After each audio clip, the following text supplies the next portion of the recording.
Praise the Lord. இன்னைக்கு ஏசப்பா உங்களை பார்த்து சொல்கிற வார்த்தை என்னன்னா, என் கிருபை உனக்கு போதும், பலவீனத்திலே என் பலன் பூரணமாய் விளங்கும். ஆமீன். சில சமயம் நம்ம ஆண்டவரிடத்துல ஜெபிக்கிறோம், நாம் எதிர்பார்த்தபடி பதில் வரமாட்டேங்குதுன்னு சில சோர்வுகள் வரும், ஒரு பலவீனம் வந்துடும். அப்படிப்பட்ட நிலைமையில இருக்கீங்களா? ஜெபிச்சு பார்த்துட்டேன், ஆனால் ஒன்றுமே நடக்க மாட்டேங்குதுன்னு சொல்லி சோர்ந்து போய் இருக்கீங்களா? இங்கே சொல்லப்பட்ட வார்த்தை, பவுல் அப்போஸ்தலருக்கு தன்னுடைய சரீரத்தில் ஒரு முள் கொடுக்கப்பட்டு அது அவரை வேதனைப்படுத்திட்டே இருக்கிறதுனால ஆண்டவரே இதை எடுத்து போடுன்னு சொல்லி அவர் ஜெபம் பண்ணுறாரு. ஒரு தடவை இல்லை, 3 தடவை ஜெபம் பண்ணுறாரு.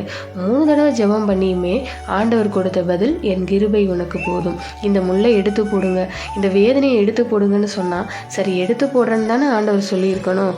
ஆனால் அவர் எதிர்பார்த்தபடி ஆண்டவர் பதில் கொடுக்கல. நம்ம வாழ்க்கையிலையும் சில சமயம் நம்ம ஒரு காரியத்துக்கு ஜெபம் பண்ணுவோம், ஆனால் நாம் எதிர்பார்த்தபடி ஆண்டவர் பதில் தர மாட்டார். அதனால தான் நம்ம நிறைய நேரங்களில் சோர்ந்து போயிடுறோம். நான் ஜெபிச்சு பார்க்குறேன், ஆனால் அந்த மாதிரி நடக்கலைன்னு சொல்லி சோர்ந்து போயிருக்கீங்களா? என் ஜெபத்தை அவர் கேட்கலன்னு நினைக்கிறீங்களா? உங்கள் ஜெபத்தை அவர் நிச்சயமாக கேட்டிருக்காரு, வேறு மாதிரி பதிலும் தந்திருக்காரு.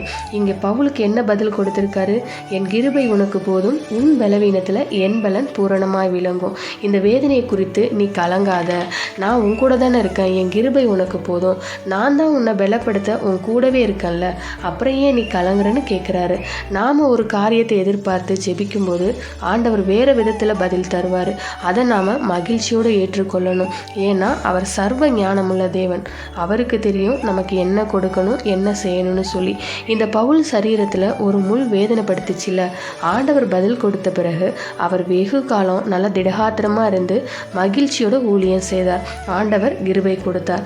அதே மாதிரி உங்களுக்கும் கிருபை தருவார். அதனால் எதை நினச்சுமே கவலைப்படாதீங்க, அவருடைய கிருபை உங்களுக்கு போதுமானதாக இருக்கும். உங்களுடைய பலவீனத்தில் அவருடைய பலன் பூரணமாய் விளங்கும். ஆமீன். God bless you.